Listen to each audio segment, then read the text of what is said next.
झेप मराठी, आरसा महाराष्ट्राचा। जळगाव जिल्ह्यातील यावल येथे शनिवार 13 एप्रिल रोजी श्री हनुमान जयंती निमित्त पारंपरिक बालाजी महाराज रथोत्सव मोठ्या भक्तिभावाने आणि उत्साहात साजरा करण्यात आला। सुमारे 119 वर्षांची परंपरा लाभलेल्या या उत्सवाचे आयोजन दरवर्षीप्रमाणे यंदाही करण्यात आले होते। शहरातील प्रसिद्ध महर्षी व्यास मंदिराच्या पायथ्याशी हरिता आणि सरिता या दोन नद्यांच्या संगमस्थळी रथोत्सवाचे आयोजन करण्यात आले। सायंकाळी 6:30च्या सुमारास रथोत्सव मिरवणुकीस प्रारंभ झाला।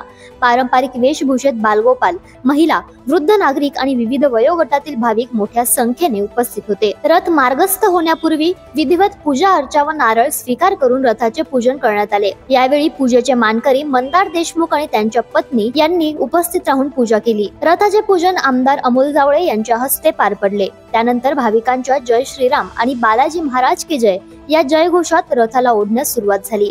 गावकऱ्यांच्या सहकार्याने रथ शहरातून मिरवणूक करीत पुढे सरकला। यावेळी नदीच्या पात्रात आणि मार्गावर मोठ्या प्रमाणात गर्दी झाली होती। वातावरणात भक्तिमय उत्साह भरून राहिला होता। अनेकांनी हा सोहळा मोबाईल मध्ये कैद केला। प्रतिनिधी राहुल सुरवाडे, झेप मराठी, जळगाव। अशाच वेगळ्या आणि ताज्या बातम्यांसाठी पाहत रहा झेप मराठी, आरसा महाराष्ट्राचा। संपादक प्राध्यापक अनिल चव्हाण, धुळे।